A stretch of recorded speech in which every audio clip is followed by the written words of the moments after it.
Hello everybody, welcome back to the channel.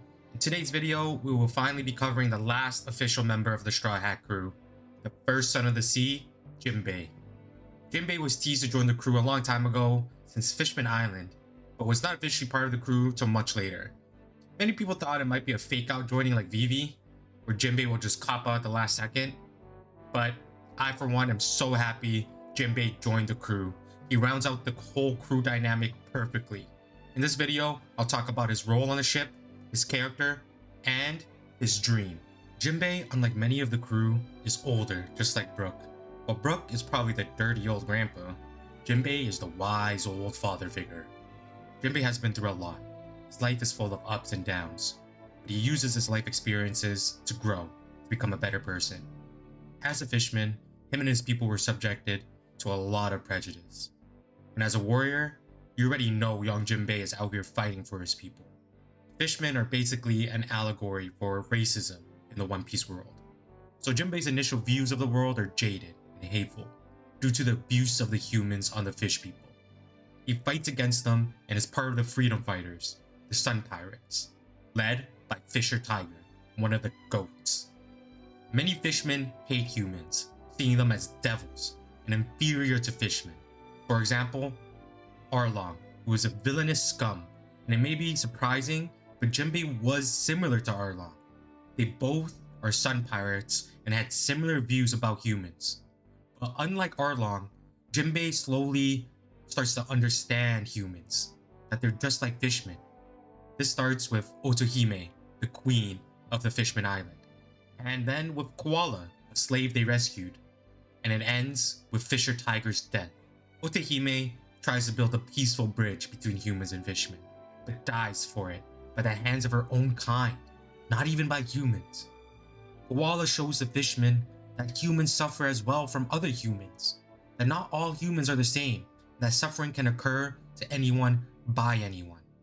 Fisher Tiger represents what happens when you cannot reconcile your hatred to humans, and the cycle that currently exists between them.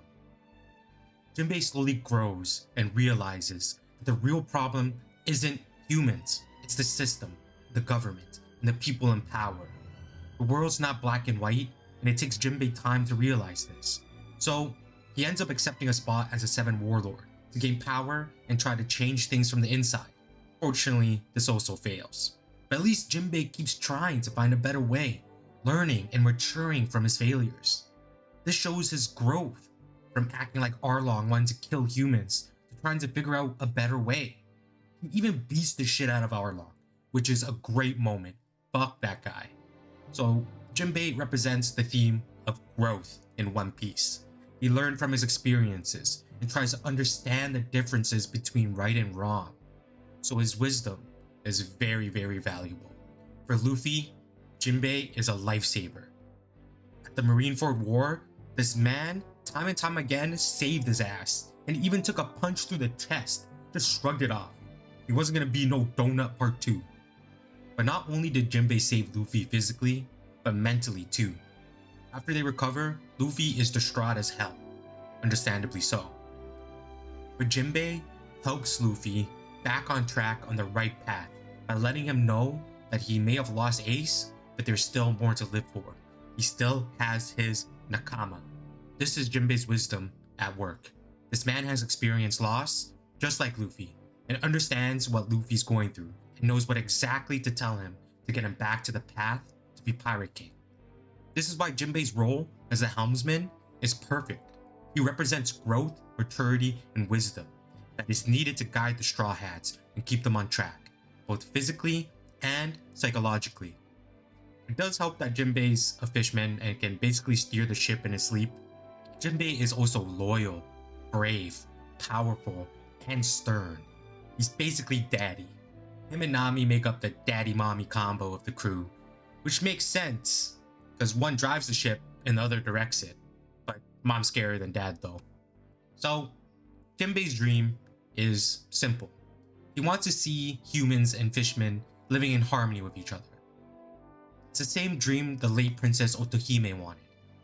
It is a classic inherited will or inherited dreams that we see in One Piece all the time. Jinbe had a close connection with Otohime. They would go back and forth on the ideals of fisherman rights and human cruelty. Otahime wanted peace, but almost to a fault. Jinbe wanted war, almost to a fault as well. The true path is somewhere in between.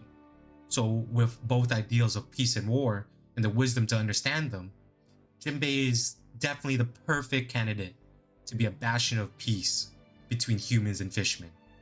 So there's no doubt Jinbe will achieve his dream. Also, there's that theory of Luffy destroying Fishman Island, just forcing fishmen to live on the surface, and hopefully forcing them to live peacefully with humans. So there's that too. But that's it for today, folks. Thanks for watching. Hope everyone enjoyed my little series of covering all the Straw Hats. Stay tuned for more One Piece content. I'm also currently working on some gaming content, so stay tuned for that. See you in the next one. Peace.